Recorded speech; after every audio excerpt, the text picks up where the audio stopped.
তৃতীয় দিনে সুন্দরবনের পূর্ব বন বিভাগের আমুরবনিয়া এলাকায় দেখা যায় ধোঁয়া। বন বিভাগ এবং ফায়ার সার্ভিস ধোঁয়া শনাক্ত করে নেভানোর কাজ করছে। বন সংরক্ষক বলছেন, অগ্নি নির্বাপনের কার্যক্রম চলবে আরো 2 দিন। অগ্নিকাণ্ডের কারণ এবং ক্ষয়ক্ষতির পরিমাণ এখনো জানা যায়নি। বিকাশে কম খরচে ক্যাশ আউটের লিমিট বেড়ে 50,000, প্রিয় এজেন্টও 2টা। সুন্দরবনের পূর্ব বন বিভাগের আমুরবনিয়ার বিভিন্ন স্থানে সোমবারও দেখা যাচ্ছে ধোঁয়া। ফায়ার লাইন তৈরি করে ও পাইপলাইন টেনে চালানো হচ্ছে আগুন নেভানোর কাজ। ফায়ার সার্ভিস ও বন বিভাগের পাশাপাশি এখানে কাজ করছে টাইগার রেসপন্স টিম ও লোকাল কমিউনিটি টিম।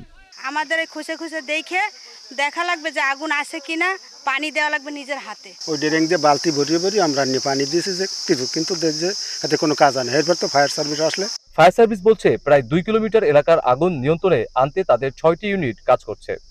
নির্বাপনটা একটু সময় সাপেক্ষ ব্যাপার, যেহেতু বুস্ট ফায়ার, যে একটু টাইম লাগবে আমাদের।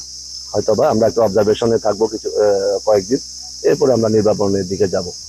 বন সংরক্ষক বলছেন, আমুরবনিয়া এলাকার 5 একর জায়গা ড্রোন মনিটরিং এ আছে। বনরক্ষীদের বিভিন্ন টিম রেকি করছে।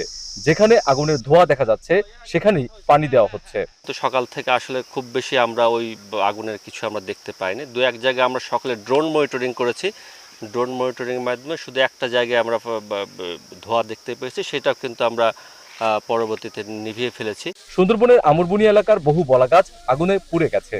প্রাকৃতিক নাকি মানুষ সৃষ্ট কারণে সুন্দরবনে এই আগুনের সূত্রপাত তা এখনো জানা যায়নি। তদন্ত কমিটি তদন্ত চলছে। প্রতিবেদন পেলেই জানা যাবে ক্ষয়ক্ষতির পরিমাণ সহ আগুনের সূত্রপাতের কারণ। অভিজিৎ পাল, ইন্ডিপেন্ডেন্ট নিউজ, সুন্দরবন, বাগেরহাট।